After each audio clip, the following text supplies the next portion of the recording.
hats. But in case there's anybody who's watching on the stream and doesn't know, Dave is not, strictly speaking, safe for work. So listen, you were warned. That's part of the deal. But he is one of the most brilliant startup writers of our time, the master of the R for startup metrics for Pirates and many other things. And he's going to moderate our panel on the role of design in a lean startup. And with that, I'm going to turn it over to Dave. Thank you very much. Thank you, Eric, the other most brilliant writer today. So we're going to talk about a subject that actually isn't usually very easily measurable, called design. I'm going to take 2 or 3 minutes to talk about some ideas that I have and then let the panel contradict me completely on what they think design is all about. If you have burning questions during the middle of the presentation, we won't respond to them unless you really jump up on stage, so please hold those amazing questions for the end or tweet. I'm going to camp on the lean design hashtag in addition to the SLLconf hashtag, so particularly comments or questions about this talk, lean design. And for people who want to follow along at home, I've created a few bit.ly links, bit.ly/capital L, capital D, lean design 1, 2, 3, 4, 5, 6, and 7. That's capital L lean, capital D design 1 through 7. All right, so I'm going to present a few ideas. I wrote an article called Design for Startups that Business Week cleaned up for public consumption. That was published about a month or two ago. In that article, I made the assertion that actually for at least internet design and consumer internet startups, that design is probably more important for startups than engineering design and marketing are probably more important for startups to consider. So it's actually relevant that we figure out like what is good design and how do we measure that. And in my opinion, good design is really not explicitly visual design. It's really about storytelling. And so the actual measurable goal that I think you should be optimizing for, there's two things. One is user happiness. The other is business value. So your goal as startup entrepreneurs, designers, founders, whatever, is to make the user respond emotionally to something that you're doing and then deliver on the promise of that call to action or response in a way that actually makes your business money or gets you enough users that somebody else buys you for money, I guess might be the other way to think about that. So really what I'm presenting is the case that design is about storytelling. And that storytelling can certainly be presented visually. It can also be presented via text. It can be presented via audio or sound. It can be through the creation of features that people experience.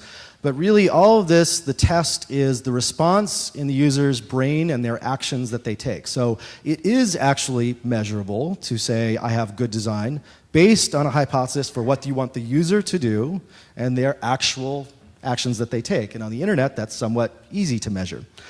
So now I'll get to the not safe for work part. Let me see here. If I can move the slide forward, let's do this. Yeah. Pictured at the left is Kathy Sierra, one of my favorite bloggers. She writes a blog called Creating Passionate Users, actually has done a bunch of stuff in the past more than recently.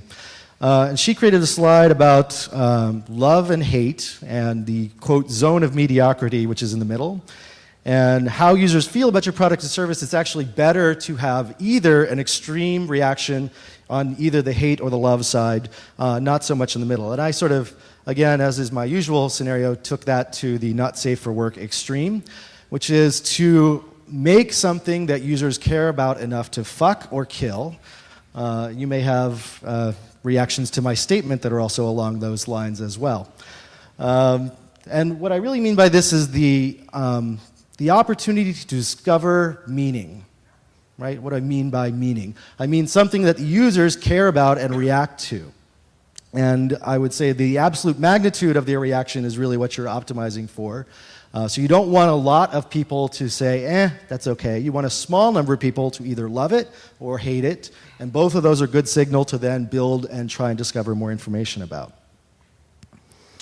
Yeah, let me show you one more thing, and then I'll jump into a slide by Andrew.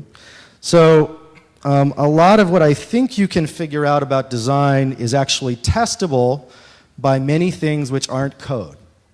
And primarily, I think a lot of those are visual imagery and copy words.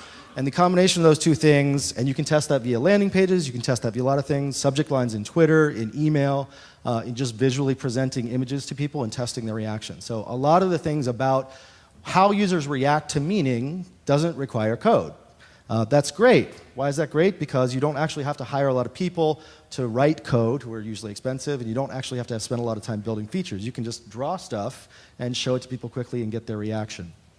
A lot about what I think lean design is not writing code, but about discovering an emotional reaction and testable response in users, and then trying to drive towards more meaningful ways to convert that into their happiness or your business value. So now I'm going to switch. So if you go to bit.ly/leandesign2, here's one of Andrew's slides. It's just associated with a post that he wrote about minimum desirable product. Wait, X6, I think I have the wrong one there. Hold on.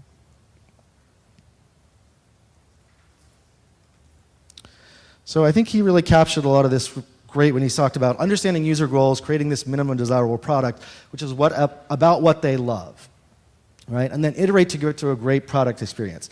However, the important point that I think he mentioned is it needs to be viable and feasible, and I think by viable he means viable from a business cost standpoint, feasible meaning that you can actually build it. And I will show one more piece that he talked about, which is here. So he says to test the riskiest thing first, and that might be the business feasibility of the cost-revenue equation of your users. It might be the feasibility technically of building the product that you're talking about, or it might be this user desirability feature. On the internet, I think, actually, one thing that's kind of interesting lately is you can build quite a number of things that don't require a hell of a lot of technology complexity. So presenting an emotional case to the user and their response to it usually isn't always based on a high amount of complex intellectual property. In some cases, that may be true. It definitely is probably based on whether it costs you more or less to acquire those users than you can generate value from them. So that probably is a test that you have to worry about. So at this point, I'm going to let all the panelists respond to my assertions. And I will ask them each to introduce themselves with a response to the question, what is design, in your opinion? This is not a life story, so 3 minutes or less, please. Well, that's such an easy question, Dave, Yes, that exactly. I can squeeze down to 30 seconds. And why is it important? Yeah, so I think I've come to really, so some of the slides that Dave put up really came out of a lot of thinking, and actually Siki has presented some interesting stuff about this as well, which is sort of the role of metrics before you've hit product market fit and kind of what it's good for and what it's not so good for. And I think for me, how I've started thinking more and more about design versus especially kind of the metrics A/B testing approach that is very common these days is the level at which you're constructing the hypotheses about your business. And in a lot of cases, with design is if you're designing, you're designing for a person, you might be designing for a certain set of scenarios. These things are actually very hard to test quantitatively, and they sort of just require a lot of sort of a building of intuition, like intuitive model based on qualitative as well as some quantitative feedback, and the ability to sort of apply that model consistently across your entire product so you have a consistent user experience, I think of as kind of one of the most important roles of design. And then there's sort of what you do with optimization kind of above and beyond that. But I think that's personally how I'm seeing design as far as how it's fitting into lean startups. Rashmi, I guess we had a conversation about sort of what's great design versus crappy design, what's sort of functional versus pretty. And you actually said a very revealing statement, which was some people look at SlideShare not necessarily as the prettiest site, but as a functional site. So can you give us a sense of what design means for you running SlideShare and how you've taken that to heart with the resources and people that you put on teams building the product? Sure. So for me, design is the way that you express your vision. It's kind of the means. And the metrics are what you're measuring in order to figure out if you're headed towards your vision or not. So, and for SlideShare, right from the beginning, we are in very much a design-focused company on a very deep level. By that, I don't mean visual design. Our visual design can often be crappy. It's true, and especially when you're taking a metric. eBay, Craigslist, other sites that come to mind. It's not as bad as eBay. Whoa. Oh, eBay's not a sponsor for this conference, are they, Eric? Not anymore, right, exactly.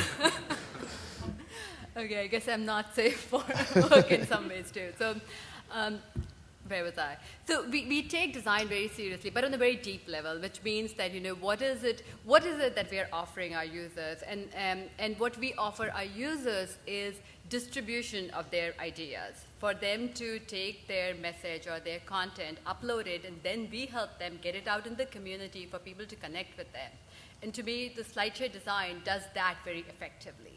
There's a lot of things wrong with it on many different levels, which we're always trying to clean up, and especially with the metrics-based optimization, which we have gotten more and more into in the past year. What we've realized is often these optimizations that you do, you're optimizing individual things, and the overall aesthetic experience really suffers. Then you have to kind of come back and to say, well, we're going to do this with an overall vision, and that's definitely a tension that I see. So along those lines, I think that Andrew and I were talking about this too, is like, are you optimizing for a single call to action, for a single page, for entire workflow for a user? Are you optimizing for one user type versus another type of user? And then maybe even, do you have a static design, do you have a dynamic design that's resolving to a specific behavior that you can identify? So Siki, you're the founder of Serious Business and was recently acquired by Zynga, so obviously Mark Pincus thinks you're beautiful. So how do you think about design in sort of the world of Facebook, social games, and apps? And obviously you have a very iterative and metrics-driven process. What does good design mean in your world? So we live in a different world in that we make games. Please eat the mic. Hello. We live in a different world in that we make games online. But I come from the web background, and my favorite definition of design is Steve Jobs. Steve Jobs has a great quote. Most people think great design is about how things look, and great design is truly about how things work. But in the world of games, great design is about making a game fun. And Zynga and also Serious Business, before we were acquired, was known to be an extremely data-driven company. But you really can't get to create a fun experience iteratively through data. It is very much an art, and it's an instinctual process. And I saw that at work at Okay, Zynga. if it's art, how do I measure whether it's good or not? I'm going to challenge you on that one. Yeah, so we do measure it, right? But to get to the product in which you measure, you can't just start with random ideas and try to evolve your way towards it. We use metrics to confirm our hypotheses, Okay. and not to get to the right answer. So initial hypothesis is creative, and the test for that is analytic. Right. And the thing about metrics is that it is great for testing. Metrics in general has two biases. One is you're biased to test for things that are easy to measure, and you're biased to test for things that are quick to measure. So if things are difficult to measure or they take a long time to see the effects of, things like retention, then the only practical way to get to the right answer is through design. Design thinking, game design, all of the qualitative things that make of a fun experience. So that's actually a challenging statement, right? Because what you're saying is if I'm trying to measure like best case for retention maybe over a 3 to 6 month period, that's actually kind of hard to iterate over unless you're waiting for 3 to 6 month results. That's right. The gold standard for that is to run an A/B split test, and over the course of 3 to 6 months, unless you're not planning on changing your product for 3 months, it's really, really hard to have a live A/B split test for anything longer than a week. Right. And the bias is towards doing, call to action tests on a single page for a single set of users and then making as many decisions as you can about that. Things that are easy to measure and are quick to measure. And does that result in sort of wrong data sometimes? I mean, how do you balance sort of the response to a single page versus an entire session versus maximizing money generated? That is a PM art as well. That's what? That is a product management art. How do you balance That is the two? art, not science as well. Yeah, I mean, just to add on to what Siki's saying, just as David mentioned, there's sort of hypotheses at different levels, right? And you have hypotheses of, how maybe a particular page is going to perform versus a workflow versus, a single user versus whatever. Now, it turns out that of those options, one of those is very, very easy to measure, and the other ones are much harder, right? And so what tends to happen is if you sort of view, if all you have is a hammer, everything looks like a nail, and, so when in the world of, folks that are very, very good at quantitative testing, you tend to gravitate towards either individual pages or sort of little funnels, right, versus sort of the core experience, which like what Siki's saying, the core experience, you end up sort of managing that more from a qualitative standpoint, and that's sort of where design really comes in. Yeah, and I think sort of for the mathematicians here, I think the experiences you can often result in, by doing a lot of testing and analytics is a local max, whereas by sort of doing more artistic, intuitive kind of, solve for another local problem, you jump to the next mountain, which might be a higher mountain.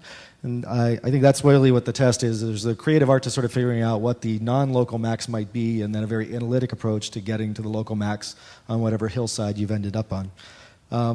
So Laura, a lot of things you mentioned are talking about sort of how do you define the resources and the types of design. What do you think are the types of techniques and team resources you need between visual design or interaction design? What actually makes things good design? What's the team construct that you need to produce that? Well, I want to talk just briefly about sort of that difference between interaction design and visual design first, because I think that they both play a huge part in whether something is usable. But I think that I consider interaction design to be making a product that a user can use and understand. And visual design is often sort of seen as making a product pretty. But I think that they work really well together because, for example, take a call to action button. You can make it giant and red, and that would be a visual design decision. Or you could make it tiny and blue, and that would also be a visual design decision. But obviously, those also have huge implications for whether a user can find the call to action button. So that's really an interaction design question.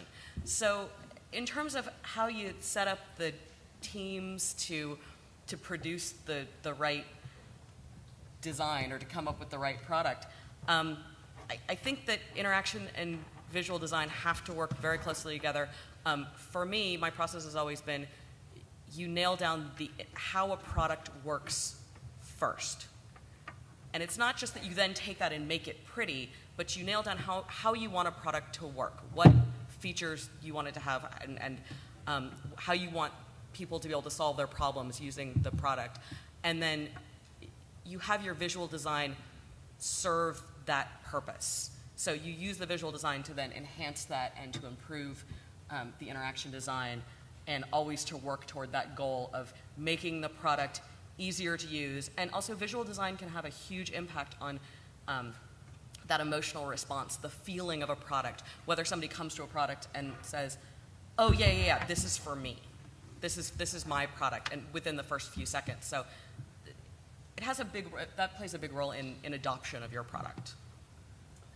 So, Andrew, you have, I guess, coined the term minimum desirable product, or MDP, and you wrote a great blog post, I thought, on this maybe about a year ago or 6 months ago. Yeah, thank you. Wondering, and so again, for folks following at home, I think bit.ly/lean design 4 is a link to that blog post. Could you explain what you mean by minimum desirable product in a little bit more definitely. detail? Yeah, so I think for the folks that are doing work, I think exclusively in consumer internet and want to build something big, there's this whole desire to build something that obviously reaches a big audience and first to 50 million unique users or something like that. And I think that when I started to think about how you approach that kind of a process, I think initially I spent a lot of time thinking about sort of the business side of things, right? So, how much money can you make, and how do you make it viral, and how do you build out your distribution models, and what's the smallest amount of product that you can build in order to validate, your business model? And I think, as time evolved, I started to think, hey, I think as far as consumer internet is concerned, very exclusively kind of think sort of scope to that market type. It's really about how much value can you create for people, and then sort of the optimization comes in, sort of kicks in as a second leg of that. And so I started talking about and thinking about the notion of desirability as IDEO having a framework that's like there's desirability, which is all about just creating value for users and design and all of that stuff, and then there's viability, which is around business models, and then feasibility, which is around kind of proving out your technology, and that a lot of consumer internet these days is very much about desirability. And so rather than kind of prioritizing first and foremost, like how do you actually make money on the thing, that for the folks that are wanting to build, the next Facebook or Twitter or whatever, it's really about how much value can you create for people first and foremost, and then the other two things are kind of like the more commodity, parts of the business. How do you deal with the fact that sometimes there is a zero-sum game you're playing between user happiness and business value? That's a great question. Yeah, so I think it depends on how long-term you're being, right, and how much money, how much funding you have, and all of these things, right? You look at the companies that are obviously shooting really, really big, and they basically don't really think about their business model for many years in. And if you can put yourself in that position, then great. I think for the folks that want to build a revenue kind of sustainable business very, very quickly, then obviously you're going to put more of a filter from a viability standpoint. So I think it has a lot to do with just the entrepreneur's goals. It's very situational. If someone could flip back to the screen here real quick, I want to show one other post, which is guaranteed to offend. So another post that I wrote a while back, which created quite a bit of controversy, was one called The Faces, it's all about the motherfucking faces, or avatars, icons, and big butts. This image in particular got me no fans among the feminist community. And I'm putting Rashmi on the spot here a little bit as a female founder and CEO. The point I was trying to make was that very many social networking companies, and I was sort of using LinkedIn as the example, don't really emphasize the social elements of their social platform, and that a lot of human genetics evolution are really tied around our responses to things which are hardwired, in particular pornography, genitalia, and faces. The faces part of that conversation is actually for public consumption, although I challenge you to at least address the other parts of that as well. So Rashmi, I know you read that post and we're in the middle of that. I didn't earn necessarily some fans from Allison Capon and other people.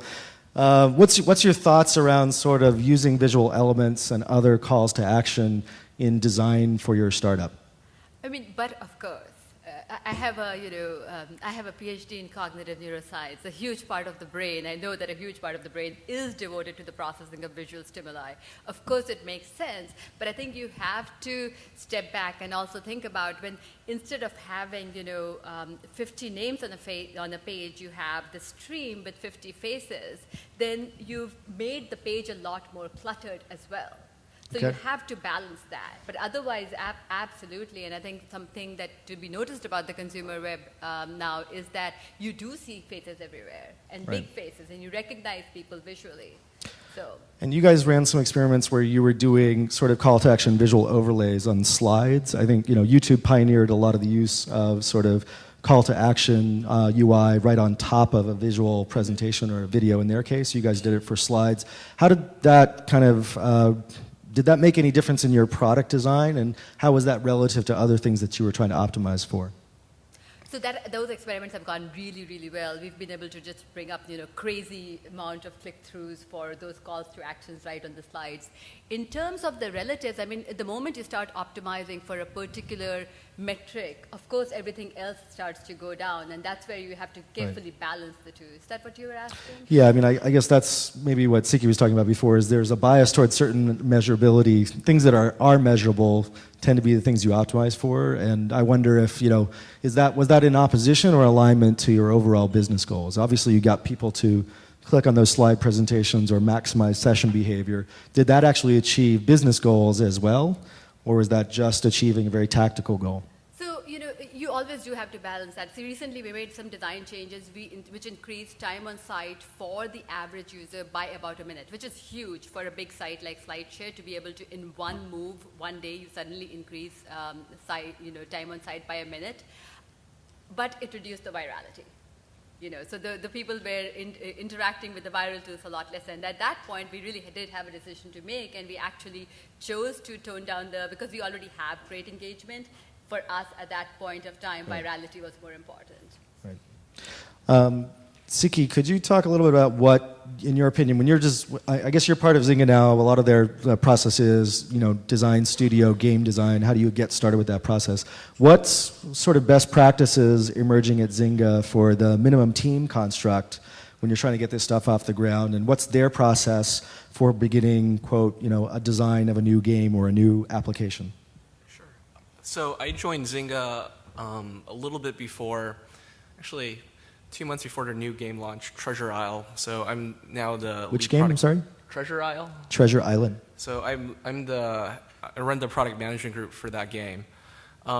When we first started, it was actually a small team of devs, a really great game designer, Mark Skaggs, who was the designer of Farmville, and Amit, who was the developer of Farmville, and I was a single PM, and I was surprised first joining Zynga at just how much pure design there was involved. Obviously, we wanted to make a game in the treasure genre, but there was a million decisions that we made just on instinct alone, which ultimately proved correct. For example, Instinct. That's hardly measurable. it is. It ultimately, when we launched the game, at least Mark's instincts were definitely confirmed through the success of that game. And post-launch, what happened is we staffed up the product management group. We now have 7 people as PMs on this game, and we're just analyzing, crunching numbers, trying to drive revenue, trying to drive growth. But post-launch is basically very much an artistic, instinctual design process. Pre-launch, sorry. Nope, that's great. So Laura, more art than science for you. Do you have any kind of tips for how you would get started with building a great web startup around design?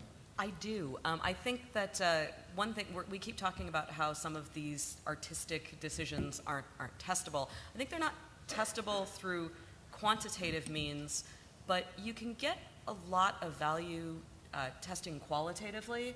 And when I say, I always have to hesitate when I say, user tests or asking people how they like something, because I think people take that to mean that you're just going to turn over everything. As Eric said, we're just going to turn over everything to the user and they're just going to design our product for us. That's not what I mean. I mean that when you have sort of this artistic vision for your product, it's actually much faster and much cheaper to create mock-ups of that, to create interactive prototypes of that, to create different versions of it and get it in front of people and watch them use it. See what they like and what they don't like. See what they respond to and what they don't respond to. Just get their impressions of it and then understand why they feel that way. At that point, that's sort of when it becomes magic or art. That I feel like is science. You watch people use it, you analyze their responses, you see what they're responding to. At that point, it becomes a little bit more art, a little bit more magic, saying, okay, now I know these things. How do I change their reactions to it? What can I do? What can I change about my product to make it more appealing, to make it easier to use, to solve their problems? And then you do several rounds of that until you're getting the response that you want from people in your qualitative testing. And then once you launch it, then you go and you look at your metrics and you figure out if you made the right decision. And then that turns into a feedback loop as well, right? Once you've integrated qualitative design and quantitative, you can actually start to really improve your design process, because you can say, I made this decision last time and the metrics really didn't bear it out. The metrics really didn't show that I made the right decision there. So let's figure out what I did wrong. Yeah, and just to add to that, I mean, I think, and I'm going to ask Siku a question too about this, is that I think that a better term for art might just be qualitative. That might be a better way to describe it, because I think in the way that if you're going to build a game at Zynga, I imagine that all those little decisions you're making, that fits some sort of model of what you guys think is actually fun or not fun, and it is kind of like you're building a hypothesis around it. Now, it happens to be that it's qualitative or it's based on prior experience or whatever, but it is still scientific. It's just not directly measurable. Yeah, so it is definitely driven by experience. It's not random decisions thrown out there. It is based on experience of people. The 31 million people playing Farmville every day. So when I think back about the pre-launch process of Treasure Isle, the game itself, the game design, the feel of it was a series of hundreds, thousands of tiny decisions that make up the game. What I spent the better part of a month on exclusively was the first 5 to 10 minutes of that experience. And that is something you can get qualitative feedback on. And I like to plug, I'm unpaid sponsor of this service, but it is the most valuable thing that I've used in the past year. It's called usertesting.com.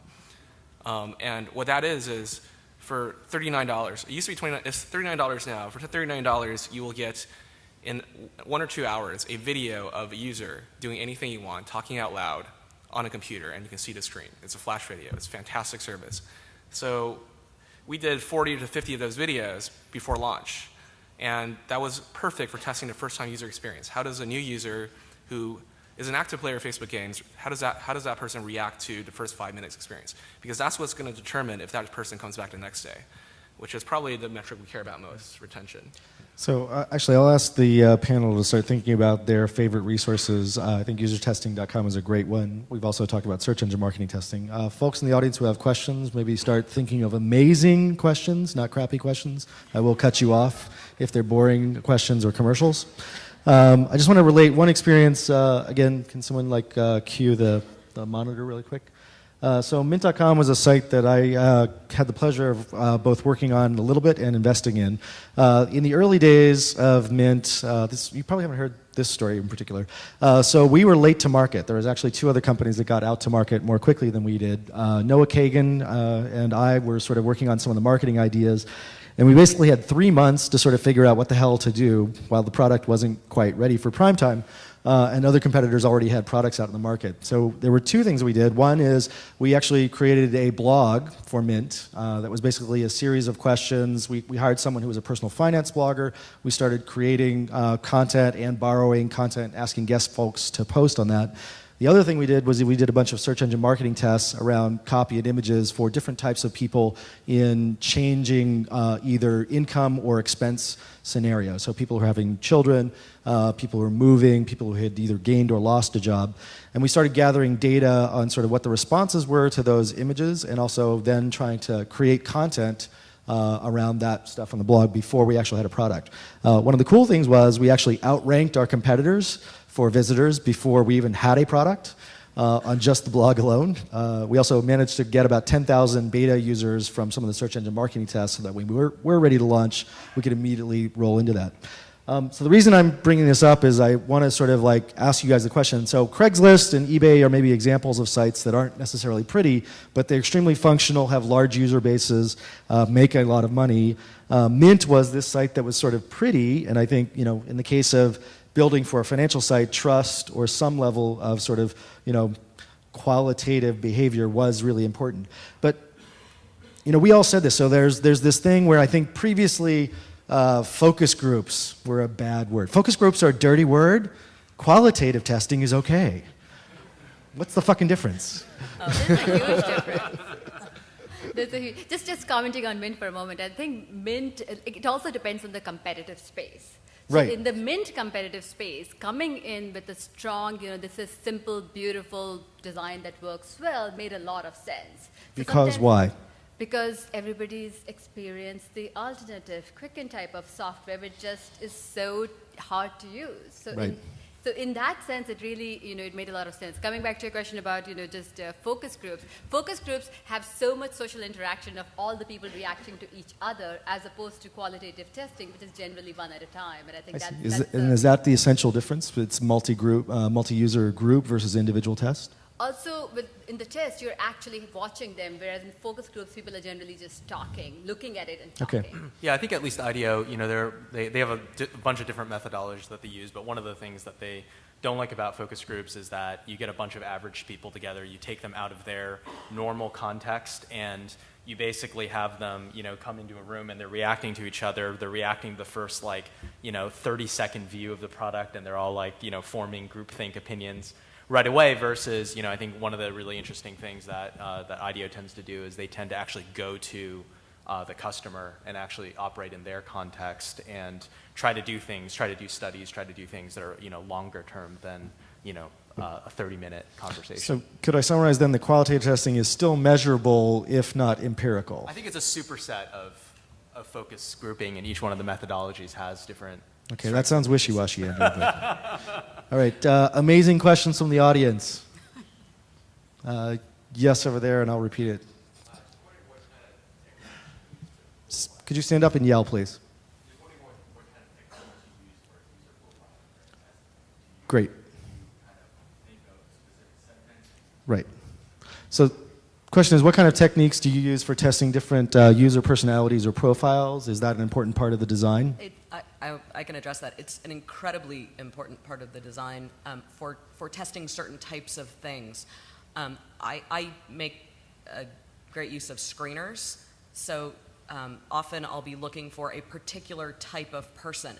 And the reason I'm looking for that particular type of person is not to understand necessarily, do they like my product, but I'm looking for that type of person because I need to know whether the type of person that I expect to be using the product can use it and can understand it. So, for example, if I've got a product that's aimed at, new moms, it doesn't necessarily make sense for me to get, a male IT manager to come in and test the product because they're just going to have really different experiences, and I'm just not going to get the right kind of feedback. I've had the same experience. When we run user testing, and we have a user research group at Zynga, we tend to select for people who actively play Facebook games. What I found is that when we randomly select 5 people from the general population of internet users, the reaction to the product we showed them is vastly different because, frankly, not everyone wants to randomly dig tiles on an island, but it is an incredibly addictive game for people who play Facebook games. I want to just, let's go to a question back there. I want to just point out, so one thing we've kind of brought up is this process of design, and maybe that's visually prioritized, but other parts of design versus code development. I still think that the other piece is, Sean Ellis talks about product market fit. We're really focusing on the product side a lot, right? So whether it's code features or visual design features, that's product side. What I think Laura was just talking about was a little bit on market fit, right? Which is if I'm designing a product for new moms, testing it against IT managers isn't such a good idea. And so a lot of times tweaking on design side can also be tweaking your marketing or the delivery of the campaigns and tweaking the selection of the user segment that you're going after. It's always interesting. One product that I worked on, we would bring in, we actually would bring in a bunch of people, and we started out sort of just bringing in anybody that we thought might like the product. And then as we started narrowing down the screener, we found that we could predict who was going to like the product and be really engaged with the product immediately based on just a couple of very small things that had nothing to do with the product. You mentioned Facebook games. We found that people who used MySpace instead of Facebook liked the product better. We found that people who had gone to a community college rather than a four-year university were much more likely to be engaged with the product. So that was very helpful both in the testing, because we got people who came in and actually liked the product and were immediately engaged and could give us good feedback. But it was also really interesting just for segmenting the market and marketing later and messaging and how do we relate to these people. And right. So I think the point I'm making there is on product market fit, you can iterate around the market and the marketing as much as you can around the product. Yeah. I'll come back to this after the next question, but Rashmi also did some interesting research around whether you optimize design for users coming from search versus users coming in direct type-in traffic and the complexity level on that. Hold that thought for 1 second. And question. Yeah, so we're still in the build phase here, and I have some questions around how you actually go day to day handling the challenges of interaction design when we have this extreme uncertainty, this agility, this rapid change, incorporating new features, removing old features, working with developers and product. How does the best way for the design or the design group to modify and manipulate the interaction design on a daily basis? So how do you deal with team structure and interaction design iteration in under that extreme uncertainty? In a When moving tomorrow target. it could be a completely different feature that we're going to add or remove. Right. And you say you're in the build phase. Does that mean you don't have users, or you do have users? No, this section of the talk is about build, so we've been working through the build phase, and so I want to talk about how you actually go and build these things and with the designer and with the interaction design. I think you need to embed the designer on the development team. So I've had really good luck with being an embedded designer, working directly with the engineers throughout the process. So it's not like I design it, I hand it to you, and then I go away. It's I start to design it and come up with the concepts, and meanwhile, development is working on some things that aren't immediately customer-facing, and then we're working together through the whole process. And they're doing continuous deployment. And So we're changing things, and we're changing design based on qualitative and quantitative feedback that we're getting There we as the go. product's out there. That's what I was looking for, was designers that actually know what the goal is and the measurable results of that goal. Because I think a lot of times we tend to put design in a room and we just hide them, and then we figure out whether it's going, rather than saying, hey, you know what, here's the design metric, here's the goal that we're actually trying to measure for. It went up or it went down. Hey, designer, what do you think about that? There's a bunch of interesting resources if you search for Agile and you search for design, just sort of like together and trying to figure out how you fit designers Cue the into an monitor. Agile Actually, this is Andrew's design slide. process. Yeah. So, well, the thing I'm referencing is not on here, but yeah, here's a bunch of books that are definitely interesting. And I think one of the big things is there's within the design community different. I think well, let me start with the technology side. I feel like with engineers, it's pretty clear that sort of this whole way of doing Agile and doing Scrum and all that stuff as a methodology is sort of won out, and no one really wants to do waterfall anymore, and so on and so forth. One of the interesting things, just as an observation within the design community, is that the design community is still actually fairly bifurcated on this. And you have a bunch of people that are willing to do, highly iterative, rapid prototyping things, but you also have a lot of folks that maybe come from more of the agency side. And their point of view on all of this is they really want to show stuff that's like really good. And so there's more of a, if you find people of those backgrounds, they're more likely to kind of want to, lock themselves in an office for like a couple days and then come out with like the perfect, wonderful design versus willing to sort of interact and riff with, with the Agile process as a whole. You can convert those people, though. I promise. We've really focused on hiring people who have designed for the web and who are used to the kind of cycles, the fast cycles that we have, and make sure that they are technical enough that they can directly communicate with the engineers and understand, what is the technical, what the feasibility is here, and work very closely. And that seems to have generally worked for us. And Rashmi, could you really quickly, I just wanted to, that point we were making before about designing for inexperienced, ignorant user versus experienced user. So age of user, whether that's detectable, and then source of user. So do you have a different design philosophy when users are coming from search, when the users are coming from a link from an embedded slide presentation, or when they're just typing in? We don't have that much right now. That is something that we want to do more and more as we go forward. But right now we do have two very different sets of users that use SlideShare. One is the people who upload content, who are sharing their content, and the other group of the people, the much larger group of people, is the people who are viewing the content. And those two experiences are very different, and we do optimize very differently for those two. Great. Again, could we link to show the monitor again? So one book that I would definitely, that I've been reading recently that I really thought's pretty amazing is called The Mating Mind. It's by Jeffrey Miller. For people who've read Influence, Psychology, Persuasion by Cialdini, it's a great companion piece. It's nothing about visual design per se. It's really about Charles Darwin's theory of sexuality. And many of you may be familiar with sort of his sort of survival of the fittest. He spent probably 10, 20 years developing that theory, and then the part that you didn't hear about was he spent another 10 to 20 years of his life trying to develop a theory that the rest of that fitness theory didn't explain, which was why did brain growth expand dramatically relative to rest of body size in humans probably about a million and a half years ago, far before the advent of sort of transition from hunter-gatherer to agrarian societies. We had this explosion of brain size growth, and a lot of it was, in his opinion, based on sexual selection theory and like conspicuous spend. And what I mean by that is the equivalent of the peacock having a very large feathered background was based on showing that I could still have this big feathered tail and run fast enough and eat well. And the more popular version of that is guys buying really expensive cars and still being able to, support their families. So mentally, the complexity theory there is, why do we produce music, humor? Why do we do these other really expensive signaling processes? And is there anything that's being passed along there about brain fitness as a result of that? I'm sorry, we have time for one more question? Or not? Okay, last one question over there.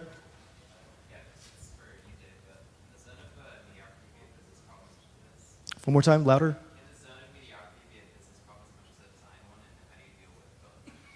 Can the zone of mediocrity be a business process? Business problem?